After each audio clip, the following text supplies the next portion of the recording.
Hello bookish beauties, I have my March book haul just for you! I ended up with quite a few books for March, though I only actually paid full price for 2 of them. Since Hello City is finally out on paperback, I had to pick it up. These books are definitely a case where you pretty much have to have the print book because they have all these really cool, like, super creepy pictures. I listened to the first one in this series on audiobook, which was fun, but I ended up going and browsing through the print book at the store just to see what the actual pictures look like. So I definitely have to grab a paperback of the first one to complete my collection. Speaking of completing collections, Mockingbird by Chuck Wendig. You may have seen that behind me I have Blackbirds and the Cormorant. Mockingbird actually goes between these two. Somehow I didn't buy this one, or I think I had it only on ebook. I don't know.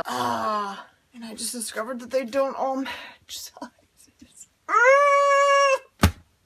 No, which really stinks because you know what? Chuck now has a new publisher and these are all getting new covers along with the rest of the books in the series, so it's like impossible to find this cover. I found one for a decent price on Amazon and it's trade paperback size, which doesn't match my other two from Angry Robot, but you can't get any books from Angry Robot anymore.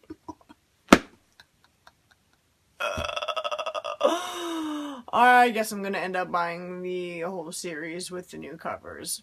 Luckily, the new covers are really cool. It's by the same artist who did the, like, Raven Boys, the Dream Thieves, all those by Maggie Steve Otter.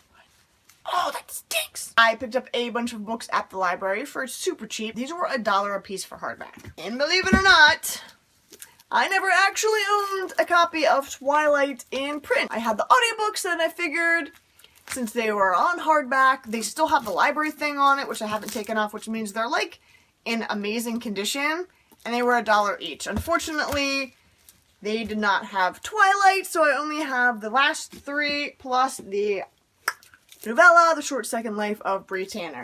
So, whoops. So, I'll have to find Twilight somewhere cheap to complete the collection, but at least now I have them and I can put them on my shelf even though I've read them already like 50,000 times. Also at the library, I found Ironside by Holly Black. Again, it was $1. I've actually never heard of this one. It says A Modern Fairy's Tale, so I'm guessing it has something to do with a fairy.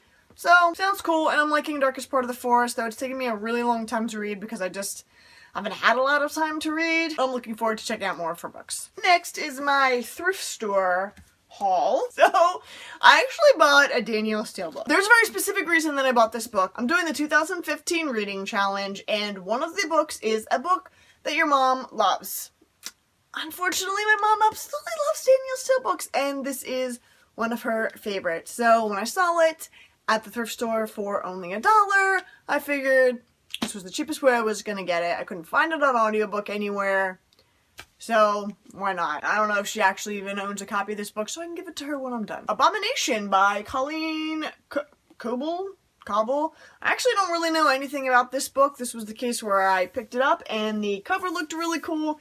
And it's apparently some kind of book on angels or something. Then I found not one, but 2 Joyce Carol Oates books. Give Me Your Heart and A Widow's Story, which is actually a memoir. And Joyce Carol Oates is one of my favorite authors, so that'll be fun. Next is Made to Stick by Chip and Dan Heath. And this is just kind of like a marketing book. I got this one partially for my job because I do some social media and website stuff, but also just, you know, the whole author platform thing and all of that.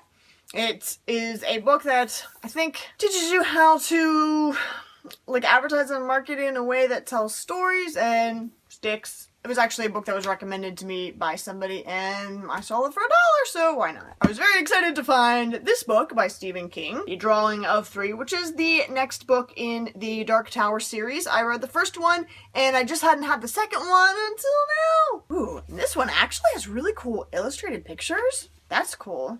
Oh, I think this is a large print edition. Why didn't I look at this before I picked it up? Oh well. Even though I already own this book and I've already read it, I grabbed another copy of On Writing. I loaned out my paperback a while ago and I haven't seen it, and I kind of stress a little bit when I have books out and it's been like a while.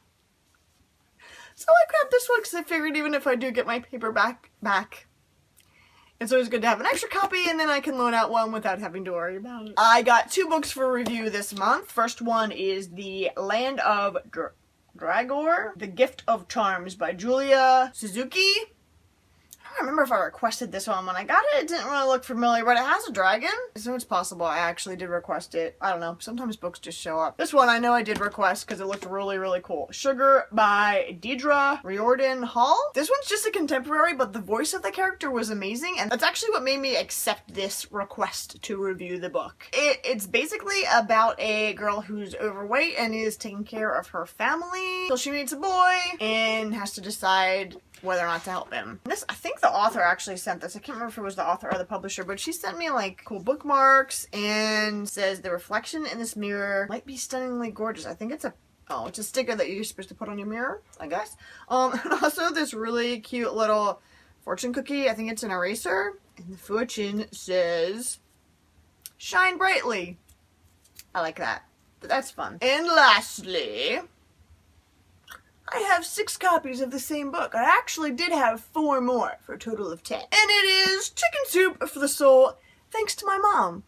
Why did I have 10 copies of this book, you might be asking? Well, as much as I enjoy the Chicken Soup for the Soul books, it's not because I love this book so much I went out and bought 10 copies. No, these are contributor copies sent to me from the publisher because my story is in this book. Right here. That's my name. Obviously, I'm super excited about this book. It came out on March 17th. There's going to be a whole video that I do later. I don't have everything that I need to film for it yet, but it's going to have the unboxing and talk a little bit about the story behind the story.